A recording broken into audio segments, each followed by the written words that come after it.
तो यह एक सवाल है कि अच्छे लोगों की मृत्यु जल्दी क्यों हो जाती है। अक्सर यह देखा जाता है कि अच्छे से और धर्म से चलने वाले लोगों की मृत्यु अक्सर जल्दी ही हो जाती है। शास्त्रों में तो बताया गया है कि कलयुग में लोगों की उम्र 30 साल ही रह जाएगी और कलयुग का अंत होते होते इंसान की औसतन उम्र 20 साल ही रह जाएगी। आपने यह भी सुना होगा कि भगवान अच्छे लोगों को जल्दी बुला लेते हैं। मित्रों, धर्म कोई सा भी क्यों ना हो, हर किसी में यही बताया गया है कि जिसने इस धरती पर जन्म लिया है उसकी मृत्यु निश्चित है।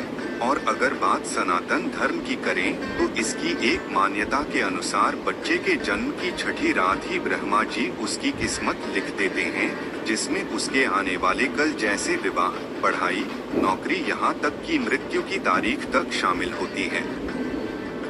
यह निर्णय तो भगवान ही करते हैं कि किसकी उम्र कितनी है।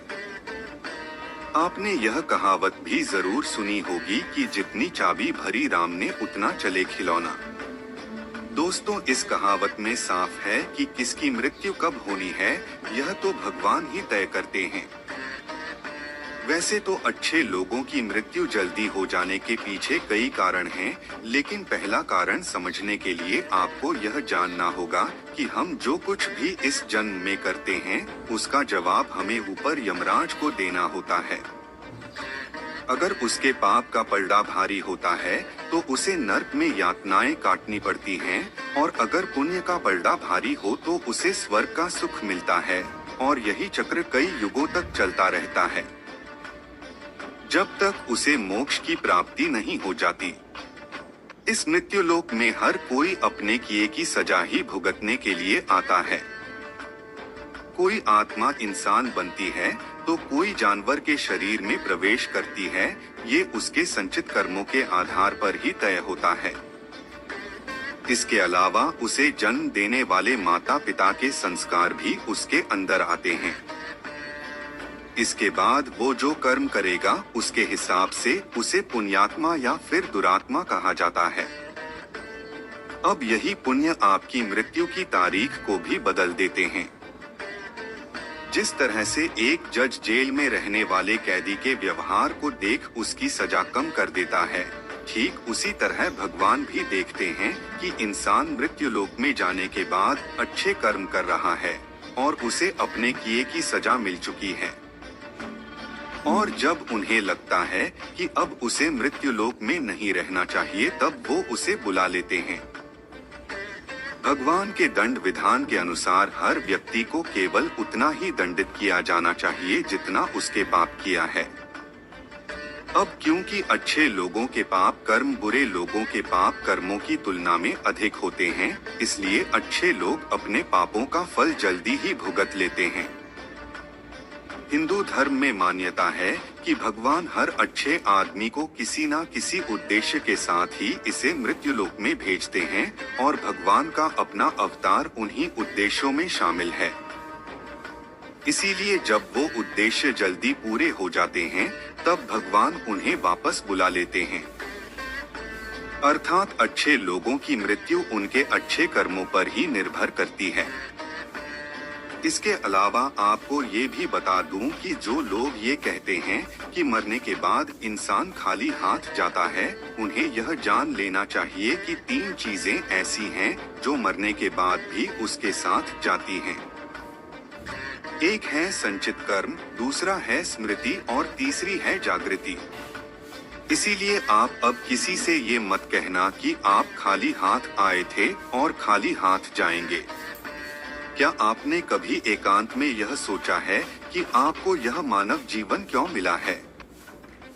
तो दोस्तों, महाभारत में युधिष्ठिर महाराज के एक प्रश्न के उत्तर में भीष्म पितामह ने कहा था कि मनुष्य से बढ़कर कोई भी जीव नहीं है।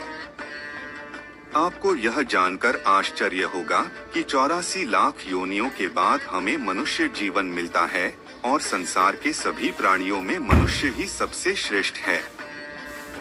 इसकी वजह है मनुष्य में सत्य एवं असत्य का विवेक कराने वाली हमारी बुद्धि का होना। लेकिन इस धरती पर हम दुनियादारी के चक्र में कुछ इस तरह फंस जाते हैं कि हमारी बुद्धि सीमित दायरे में ही सिमट कर रह जाती है।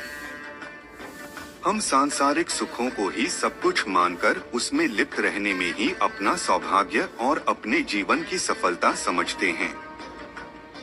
यही गलती हम कर जाते हैं, क्योंकि इसके बावजूद कोई भी व्यक्ति यह दावा नहीं करता कि वह पूरी तरह से सुखी है।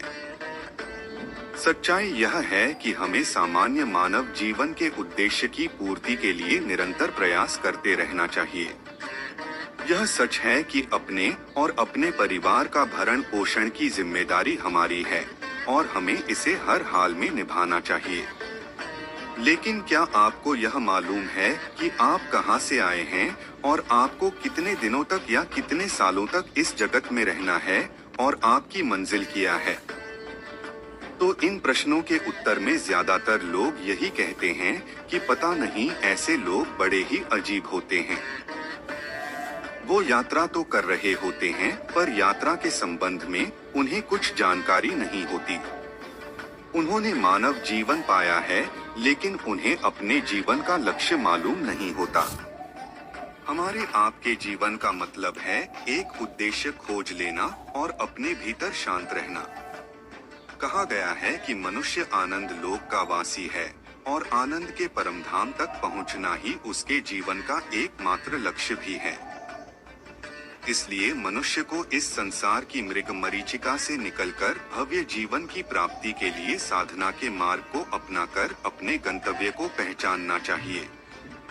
दोस्तों, यह तो सत्य को समझने और स्वीकार करने की बात है। भगवत गीता कहती है कि वास्तविक जीवन का शुभारंभ इस बौद्धिक जीवन के पूरे होने पर होता है। दोस्तों, इन सभी बातों से यह तो स्पष्ट होता है कि हम सभी एक निश्चित समय के लिए धरती लोक पर आते हैं और कुछ विशेष कर्मों को करने के लिए आते हैं। जब हमारे कर्म पूरे हो जाते हैं और इस जीवन के लक्ष्य प्राप्त हो जाते हैं, तो प्रभु हमें परलोक में एक सहज जगह प्रदान करते हैं। भगवान कृष्ण और अन्य कहते हैं कि वास्तविक जीवन तब शुरू होता है जब यह भौतिक जीवन समाप्त हो जाता है। मित्रों, जो लोग सदाचारी होते हैं और जीवन में अच्छे कर्म किए होते हैं, वे वास्तव में विशेष होते हैं। जब उनकी मृत्यु का समय निर्धारित हो, तो दोस्तों उनको इस दुनिया को छोड़कर आगे की यात्रा जारी रखनी होती है। यह वीडियो आपको अच्छा लगा हो तो कृपया इस वीडियो को लाइक जरूर करिएगा और अगर आपने हमारे चैनल को सब्सक्राइब नहीं किया है तो सब्सक्राइब जरूर कर लीजिए।